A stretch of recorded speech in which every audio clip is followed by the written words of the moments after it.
Right. Hello, everybody. My name is Aaron. I'm going to give you a quick overview of something I've been working on recently. This is something that might be related to the quantified self movement, which I've been interested in lately. But what I've done here is I decided to track various health markers on myself. And I just kind of wanted to show you guys what this looks like in case you're interested in doing this. Okay, so you can see up here, I have called this personal health data. That's the name of this worksheet. This is in Google Sheets. I'm not using Excel, I'm using Google Sheets. Okay, so I thought of that personal health data. So what it is basically every night for about a half hour, it just depends. Sometimes it takes less than that, 20 minutes, something like that. Sometimes more. I've been going into this spreadsheet and tracking various health markers on myself. This is all personal data, personal information.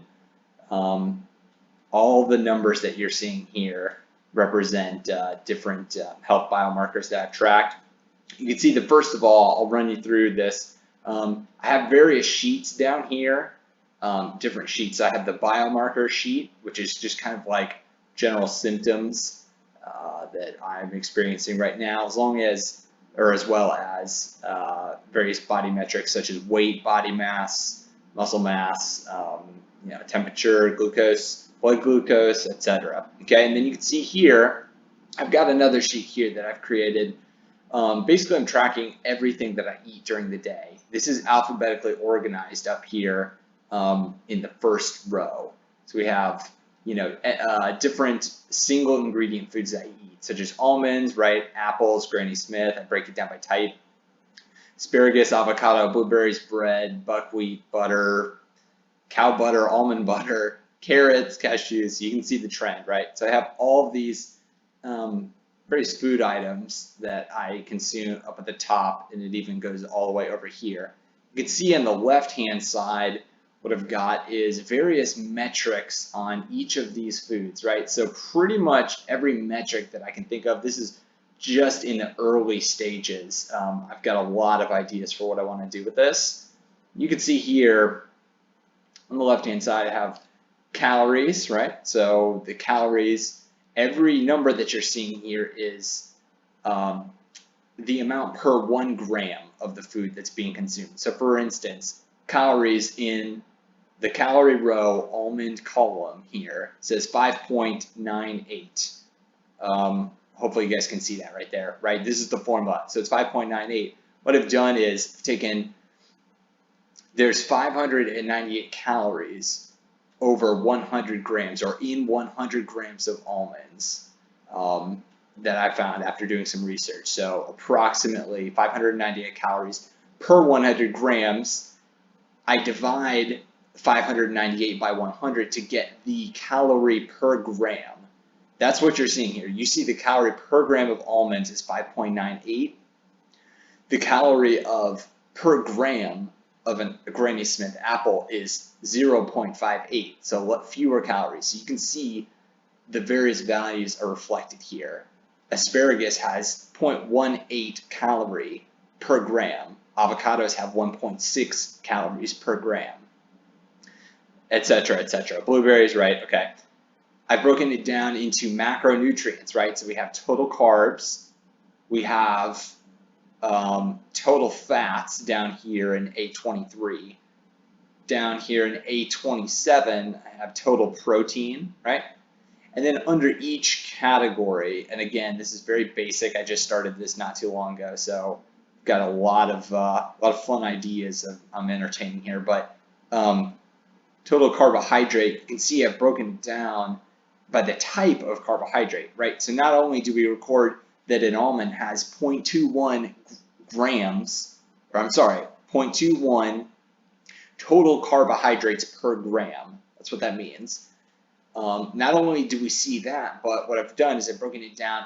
Okay, how much starch per gram does this have? How much sugar per gram does an almond have, right?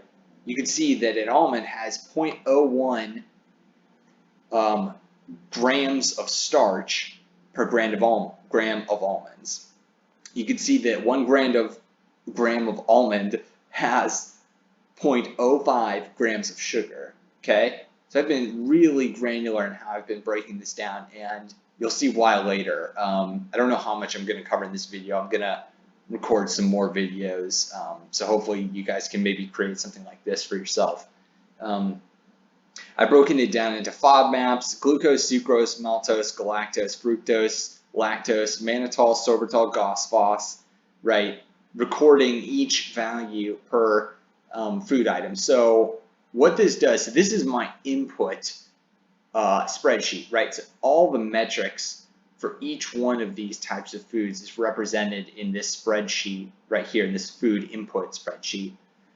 Beneath this, you can see, I'm tracking things like omega-3 content, EPA, DHA ratios, the PDCAAS protein quality.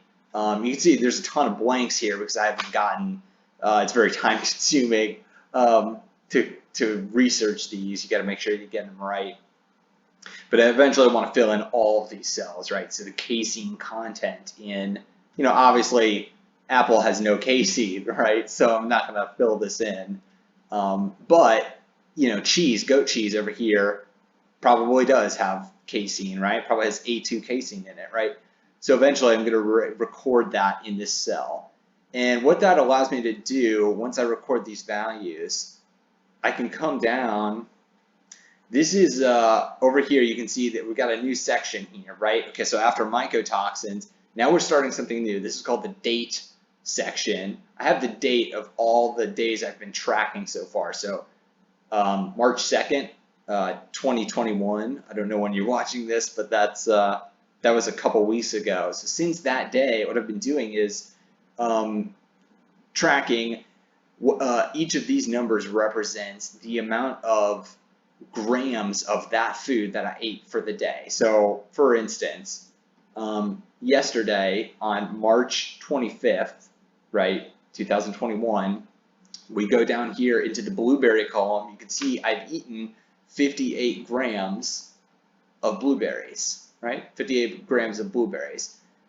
So what that allows me to do is once I record all the amount of grams per food that I've eaten. I ate 54 grams of asparagus yesterday, 58 grams of blueberries. I had 19 grams worth of butter. I had 1 gram of cinnamon, a little bit of cinnamon in there. I had 54 grams of coconut meat, 780 grams of coffee, which sounds like a lot, but that's only 2 cups because water is very heavy, right? Grams is weight, which keeps it universal across all food groups. So I would recommend that you measure in grams. That just keeps everything as easy and simple as possible. Don't worry about like ounces or cups or anything like that. Ranch dressing, I had some herring yesterday. I had some, pecans, right? Sweet potato. So you can see if I didn't eat any of it that day, I just wrote a 0, okay? And what you can do is you don't have to record all of these. You can just highlight multiple cells, go to autofill, and boom, right? Because I'm eating about the same amount per day. And if it changes, I'll change it. But for the most part, I'm eating the same amount per day. So you don't have to like fill this in. This is actually really fast. So this is my food input page. And now we go to my food output page, right? You can see up here in the top, or on the left, let's talk about this first, right? So March 2nd through March 25th, which was yesterday, right? All of what you're seeing here is the actual quantity of what I ate, right? Now, I didn't fill in any of these cells, right? None of these numbers was manually input by me. I just referenced the amount per gram over here on this page. We go back here, right? I knew that there was, let's see, let me go up here at the top. I know that there's 0.57 calories per gram of blueberry, right? So there's 0.57 calories per gram. and I had, if we scroll down, I had 58 grams, right? So 58 multiplied by 0.58 or whatever it was, 0.57, right? Equals, so I just reference those cells, so it's a very simple formula, and then it spat out for me down here in this calorie intake column, right? It spat out, like if we go here, it's just a simple formula. It's multiplying those two together for me so that when I autofill it, it says, hey, we're going to add in, 100 calories of blueberry that you ate yesterday. And it does that for all of my foods, right? So what I can do is I can look back in my history at these various different columns, right? So I can determine every day my calorie intake without doing almost anything. What calories expended, that's from my Fitbit, so that's a little different, right? Total carbohydrates I consumed, the glycemic load formula that I calculated that I'll share with you guys later, my FODMAP formula or load for the day, soluble fiber I consumed, insoluble, starch, sugar, glucose, how much total fats I consumed. You could go over here, how much caffeine I consumed, right? Again, a lot of this is blank because I still need to fill in a lot of I don't know how much vitamin B12 is in herring, the fish that I had last night. But once I fill that in, it's going to auto-propagate into these cells. So it's it's a super interesting idea that I kind of came across recently, and I was like, man, this is a good way to do it. This quantifies everything, right? Okay, so we have also exercise sheet. I'll talk about this in a later video, but this is basically just work volume that I've done, like a dumbbell bench press, right? A dumbbell incline bench press. Like this is just the weight times the reps times the sets, right? So we'll go over that later. So I'm just tracking different exercises that I do, interval training over here, different metric parameters and such. I've been tracking my sleep, right? So these are various sleep parameters from my Fitbit Inspire 2 that I've been tracking. The latency to sleep, percentage awake during the night, percent REM sleep, light sleep, deep sleep, heart rate, variability underneath resting heart rate. So just different things. I'll talk about this in another video too. So, so as you can see there, so the benefit of, so why do this, right? Why record all this information? Again, it doesn't take too long. It's kind of an investment up front, but once you get it started, it really doesn't take long at all. Just a little bit of time per day. A lot of this is just auto-filled in, right?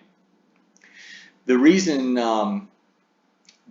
why a sheet like this is kind of important that I'm starting to find out is a lot of times you can see up here, I don't know if you can see this, so I guess I'll just talk about this right now. So these are various symptoms that I am experiencing currently. So we got the total symptoms over here on the left hand side. You can see this. This represents a 10 being how I imagine perfect health would be. And the number that you're seeing over here in this column is how I feel currently or right now. So as you can see, I don't feel the best, right? I've got some illnesses that I'm trying to overcome right now. You can even see exactly what that is right up here at the top. Tracking some of these things these are just health biomarkers. These aren't necessarily symptoms. I kind of mix them both, right? So I'm recording my energy levels. Here, let me scroll down so you can kind of see this, right? Energy levels throughout the day. I'm recording like cognition, so cognitive abilities, right? And recording that, 10 being the best, 1 being absolutely horrible. Sensory acuity is kind of like, how well I'm hearing, smelling, tasting things, different things like that.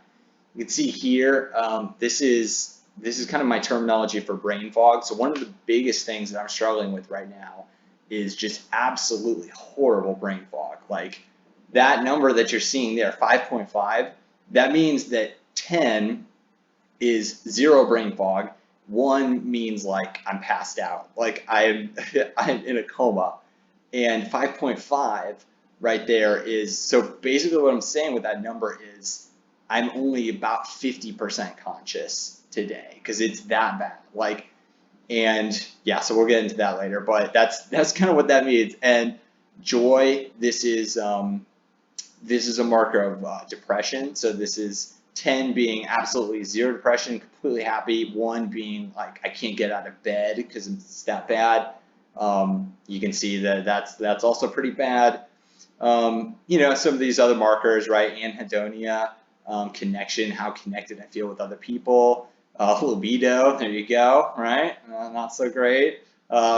Prayer, you know, how well I feel like I can pray right now. Also not the best. General anxiety, you know, OCD, sensory discomfort, irritability, arthritis, skin complexion. This is tinea versicolor, which I have a lot of on my skin. It's kind of a fungal overgrowth in your skin, so not the best. And this is KP. This is another type of skin issue. Incontinence, also something. Yep, that's fun. You know, this represents like SIBO. I have a little bit of that. I feel like this column right here is when I had a bowel movement. So not only do I record the bowel movement, I actually record, as gross as this sounds, the quality of the bowel movement. I know that's so gross. I'm sorry, kids, if you're listening to this. Yeah, not the best, right? So, but you know, it is what it is. It's a useful way to measure how your digestion is doing. So, hey, you know, I figure, you know, if it ain't broke, don't fix it. And this is body. Okay, this is getting into some more sanitary things right here. We got body weight. Eventually, I want to measure fat mass, muscle mass, waist circumference, some just pictures of body composition, right? Take my temperature every night, so record that here. Glucose, ketones, if I did decide to record that, which I kind of want to. You know, blood alcohol content goes along with the brain fog. I thought that might be useful to track, right?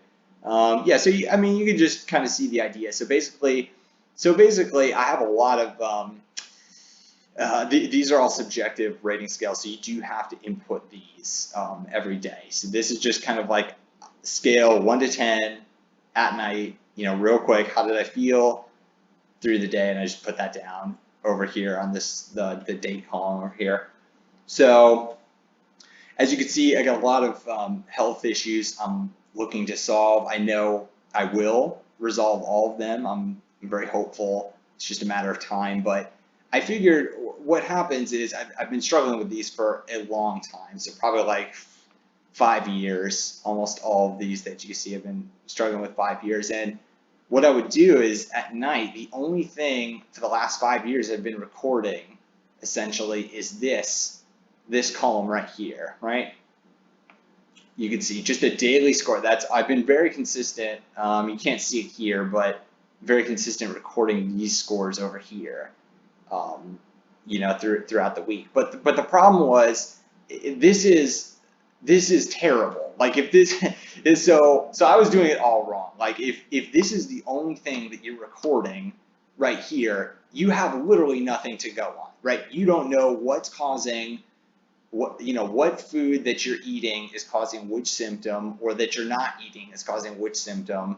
Like you're basically, it's like trying to fly an airplane through a storm at night without using any instruments, like just going off of what you see, and you can't see anything. You have zero visibility. But that's exactly what I was doing. I was just recording this, and it's like, and this hasn't.